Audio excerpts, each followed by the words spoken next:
Guys, Tony here, and I'm back to do another recent vinyl editions video. I hope everybody out there is doing well. I wanted to first give a big thank you to everybody who responded to my contest, who entered my contest so far. It's been really great learning more stuff about you guys. I was a little worried about it at first because wasn't music vinyl related. But just every one of those entries have been great, and it's awesome learning more outside of your musical taste and your records and all. It's like I feel like I know you guys, but I really don't. So it's just cool to hear more about your interests and things. So yeah, you still have time to enter if you want to. You have until I think Wednesday the 23rd. So have your entry in by then. So yeah, I have a lot to get to and I guess talk about. So I'm gonna try and move as quick as possible. You have to forgive me if I don't talk too much about any one LP, but you know how I like to. But also, I wanted to give a big thank you to all the new subscribers. There's been a bunch lately, so I hope you guys enjoy the channel. It's good to have you. So yeah, first off, I wanted to start off by giving a huge thank you to Fred, Bigstar1000, who sent me a package. I saw Grecian Thunder posted earlier. He also received a package from Fred. So yeah, 107th Submarine Productions. Very, very cool. All the way from Australia. So yeah, he wrote me a really nice note here. So I won't read it just for time. But yeah, really thank you so much, Fred. Really just awesome. Fred picked up a replacement copy for a record and offered up the original one he had. And I quickly jumped on it. It was an LP I've been interested in for a little while now. So I'll show that real quick. It was Benny Maupin's Jewel and the Lotus. And this is on ECM Records. So yeah, I couldn't be happier. It's I think Derek was the first person to really show this and talk about it. And I think it might be one of his favorites if I'm not mistaken. And a number of other people have picked this up and talked about it. It's just a beautiful, beautiful jazz, ambient jazz, very sort of textured and delicate. Beautiful stuff. Couldn't be happier. Here's the back. I tried getting this a number of times and forgot about it. And then Mike, Bostonian Reggie, he reminded me of it. And then Fred offered it up, so I quickly jumped on it. And totally unexpectedly, he sent me also a copy of Flowers by Icehouse. And very, very, I believe, hold on, he says here, yeah, their name was Flowers, and the name of the album is Icehouse, though they later renamed themselves Icehouse. Australian post-punk, fantastic stuff. Very new wave, kind of dark. I have to listen to it more, but enjoyed the hell out of it when I heard it. So thank you so much, Fred. I appreciate this so much. And I will be getting you back at some point. It's just awesome. Really appreciate it. So on Regular Records, Australian label. So very, very cool. He also showed, Grecian Thunder showed these as well, but little things that Fred threw into the package. This is the Sydney Underground Film Festival. This is a postcard for that. And this too looks like some kind of lecture or something about maybe, I'm guessing it's about different kinds of social concerns down in Australia. It's the Festival of Dangerous Ideas. Australia is a third-rate country. I didn't say that, they did. And also Diggin' Melbourne. It's a guide to all the record stores in that area, and there's a ton. Fred, I don't know, oof, I'd be buying records constantly. I mean, look at all these stores. He also circled his local one. And then in here, it's just an amazing amount of record stores. Very, very cool stuff. So thanks again, Fred, really. I so appreciate it. The generosity in this community is just astounding. So, yeah, let me get started with showing you what I've picked up recently in the past, like week or so. Sorry about that. So yeah, I'll start with this real quick. The White Album. I know the White Album. I played it to death when I was like 15. I mean, and I have two other pressings of this. I have a true original pressing with the embossed Beatles and the number stamp on it, and it's on the Apple label, but it's just shot. I think I only hold on to it just because it's an original, but I think I'll eventually get rid of it. I have another pressing on the Capitol Rainbow label, which is fine, it's playable, but it's missing all the inserts. So I came across this. It's on Capitol, and it's on the red-orange Capitol label, and it does have all the photographs and the poster here. So very happy to finally get a really good, complete copy of the White Album. I don't know how much I'll play it just because it's like, you know, I've played it to death, you know, but it's still very cool. Jeff, the record man, will be happy to see this, I'm sure. He sort of insisted I get this because I'm not the biggest Queen fan in the world. I guess you could probably call me like a greatest hits kind of fan. Never really delved into their catalog, but no other hits, really. So, Queen, their debut. And he said definitely check this one out because it's not like their other releases. It's definitely much more harder rock-oriented. 1973, it's on the Elektra label. I never see this for some reason. I don't know. I see a lot of their other albums, Night at the Opera. I mean, all of them, but I don't see this one. It has the green butterfly Elektra label, and excellent stuff. Very glad to get it for $5, so very cool. One of my favorite live Grateful Dead records. I had this cassette when I was a kid, and never really see the vinyl. And I came across a copy of it for $7. $7. Dead set, 2 LP set on Arista Records, recorded live in 1980. If you see here, it's a picture of San Francisco, recorded at the Warfield Theater in San Francisco, and then also recorded at Radio City Music Hall in New York, and there's a picture of New York. Just a very, very good, typical Grateful Dead live set from this period. I mean, you have a number of just, you know, staples. Samson and Delilah, Friends of the Devil, Deal, New Mingle with Blues, Candyman, Loser, Passenger, Feel Like a Stranger, Franklin's Tower, and then you have Rhythm Devils, and then Space, Fire on the Mountain, Broke Down Palace, Greatest Story Ever Told. Very, very happy to get this to add to my Grateful Dead collection. Alright, now this one here, I want to say it was Sonic Mainliner who showed a record by this band. And I think he showed their first one, which is called Don't the Kids Just Love It. This is Television Personalities, and this is their second LP. And it's called Mummy, You're Not Watching Me. And very, very cool stuff. The songs are excellent. I think compared to the first one, this one is much more psychedelic. A lot more effects going on. I'm trying to determine whether or not the effects really add to the overall song, or if they just kind of distract you from it. But the songs seem excellent. I'm just kind of on the fence about the production. But yeah, British band. This is probably from around 1980, 1981, around there. Definitely very post-punk, but psychedelic as well, with a lot of 60s pop influence going on here. There's pictures of The Who. There's a picture of a Jack Kerouac book. A lot of different things going on. Brian Jones. Very, very cool stuff. So it's also, I should mention, a reissue on Fire Records. They also reissued all the Spaceman 3 stuff. So very cool. Alright, so a couple I picked up today I have not listened to yet, but definitely excited about. Kurt Weill's new EP, So Out of Reach. And I hear it's definitely along the lines of Smoke Ring for My Halo. But I hear that's fantastic. He also does a cover of Downbound Train, the Bruce Springsteen song. And I hear the opening song, The Creature, is fantastic as well.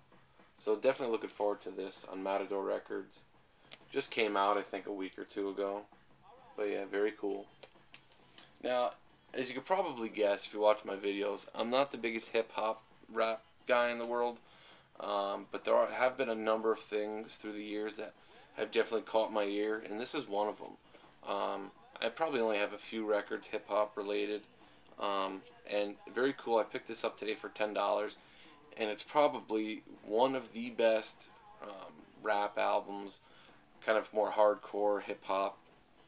Nas, and this is Illmatic, and I'm sure a lot of you guys know this record. It is fantastic. I mean, his writing on here is just astounding. Every time I hear this, it like blows my mind. Just excellent stuff.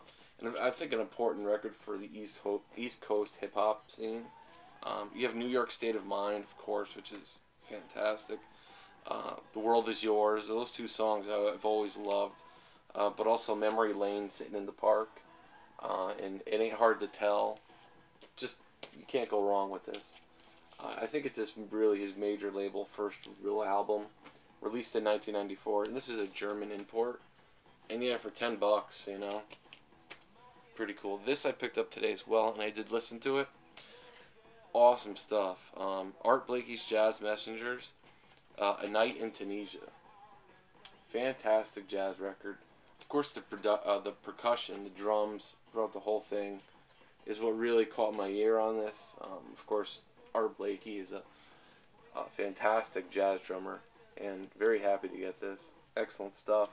And this is on the BMG Special Products label, so No Frills really reissue. Another jazz record here, and I'm pretty sure, I was trying to remember, but I think it was Fred, Bigstar1000, showed this recently, if I'm not mistaken. I saw it, and then it was, again, really cheap, so I grabbed it, a brand new copy. I have to say, I'm definitely one of those people who always puts their foot in their mouth when it comes to music. For instance, when I was a kid and listening to the Beatles, the Doors, the Dead, I always said, you know, I'd never liked punk rock, you know. And then, of course, I really start listening to punk rock, and I love it. And the same thing goes with music, more avant-garde music. Music that's not really melody-based, it's not really melodic, more like free jazz, for instance. You know, something I've said I've never really liked, but also like Talk, you know, their later albums, Can, Captain Beefheart. I mean, the list goes on and on. A lot of that stuff is very experimental, and I love it. So this is another case of that. I'm not going to try and sit here and tell you that I fully understand it all, if there even is something to truly understand, but there's definitely a charm to it that I really like, and yeah, I mean, I just feel like I'm really opening the door to this kind of stuff more now. Yeah, so this is the Art Ensemble of Chicago, and this is Certain Blacks, and it's just a total free jazz, just craziness, but it's fantastic. There's a lot of, I guess at one point they toured with almost 500 different instruments, so they would pick up things and there'd be a lot of call and answers type of stuff. But yeah, excellent. I have to listen to it more, but I definitely really dug what I heard, so very cool, on Inner City Records. Alright, so a few more Tom Waits stuff from my collection. As you know, I've been on a big Tom Waits kick. Tom Waits live album, Big Time. It's from 1988, so it's after, you know, Rain Dogs. But yeah, excellent stuff. 16 Shells from a 30-06. Cold Cold Ground. Way Down in the Hole. Big Black Mariah. Rain Dogs. Train Song. Gun Street Girl. Whoops. Fantastic stuff. And this is on Island Records. It is an original. Very happy to get this. A couple others. Heart Attack and Vine from 1980. Excellent. I've been trying to track this down for a while now, and so glad to finally get it. This copy is not in the greatest of shape. I mean, I'd much rather be in better shape, but it's definitely, it plays fine. Just a little surface noise, really. But yeah, other than that, if I could find a better copy, I definitely will. But yeah, this is fine for now, so very, very good stuff. I mean, that title track, Heart Attack and Vine, is fantastic. Downtown, Jersey Girl, of course, Till the Money Runs Out, Ruby's Arms, On the Nickel, just excellent stuff. And another Tom Waits here I have not listened to yet, but I'm definitely looking forward to it. Tom Waits, Foreign Affairs, from 1977. This one is also on Asylum Records, an original. All three of those are originals. Very, very cool stuff, so happy to get this. Looking forward to listening to it. Alright. Now I have a couple Sundays reissues here. This one is funny. It's a fantastic record. Mike, Bostonian Reggie. The last time we went to Feeding Tube Records, They were playing a song by this band, and Mike asked the guy behind the counter what was playing because it really just caught our ears, you know. And it was Kaleidoscope. So if you check out Sundays, they did a reissue of Kaleidoscope, their debut. Fantastic stuff. Very folky, it's all over the place. It's like there's some stuff that's really traditionally folky, but also kind of psych influence stuff that's almost like hootenanny type. But then there's like total psych rock and then blues rock. It's all over the place, really. But check it out because it's awesome. The song we heard is called Taxum. It's the last song on the first side. Both sides close with a really long track, 11 minutes and 12 minutes. Beacon from Mars. That's the title track, the name of the album. That's excellent as well. It's 12 minutes. But the entire album is awesome. Check it out. Readily available, of course, Sundays. Oh, San Francisco band, too, I should mention. Released in 1968, so check them out. Awesome stuff. I bought Nico's Chelsea Girl fairly recently, and a couple people said check out Marble Index, so I picked that up. And whoa, this is a crazy record. It's a gorgeous record, very, very beautiful. Love her vocals, but it's very, again, experimental, avant-garde. John Cale definitely had a lot to do with this, and definitely going to listen to it more, but really glad I got it. Just great stuff from 1969, again, on Sundays Records. Alright, so for those of you who know the band Trees, you probably know On the Shore, but if you don't know their debut, The Garden of Jane Delaunay, check this out, especially if you liked On the Shore. This may be just as good as that. If not, it's pretty damn close because it's fantastic. This is a limited reissue, I guess, on Sunbeam Records. And yeah, unbelievable stuff. Originally released in 1970, and I believe it's 1970. Just fantastic UK folk rock. Awesome stuff. The Garden of Jane Delaunay, the title track is fantastic. She Moved Through the Fair, Road, Epitaph. I mean, the entire album is so good. That's them there. There's their singer. Beautiful. Fantastic stuff. So yeah, check this out. Awesome. And there's also a second LP that has sort of a lot of demos and outtakes on it too. So again, I'm going to mention Fred, Bigstar1000. Of course, you know, he's always a big influence on what I pick up. He mentioned Portishead in their album Third in his video where he saw Portishead and talked about it. So I saw this and I grabbed it. So this is Portishead Third, their most recent LP. I'm not sure where this stands among Portishead fans, but I have to say, like, I fell in love with this right away. Definitely more, I would say, experimental, more kind of psychedelic. Fred even said almost krautrock influenced, and I definitely hear that. But as far as what their fans feel about this compared to their other albums, I'm not sure, but I definitely really like this. I've been on kind of a Portishead kick. 2 LPs, 45 RPM, just fantastic stuff. So very happy to get that. Now I have a number of German krautrock albums. I'll start with this. This is a compilation, Brain, History of German Rock from 1972 to 1976. This is an import, and it's awesome. I mean, you have all these bands that were on Brain: Scorpions, Jane, Neu, Grabenschnitt, Harmonia, Guru, and it just goes on. I mean, awesome stuff. Klaus Schultz. There was another one, Novellus, if I'm saying that right. And the Release Music Orchestra. Very cool stuff. In beautiful shape as well. Little info on all the bands, but it's all in German, so very happy to get that. This one here is a German progressive hard rock. Awesome album. I think Derek could probably have this. I'm not sure. My Solid Ground. German band. They only put out this one album. The leader of the band, the main guy, the singer, songwriter, he was 14 when he started the band, and 17 when they recorded this. Fantastic stuff. The opening track is the one that gets the most attention.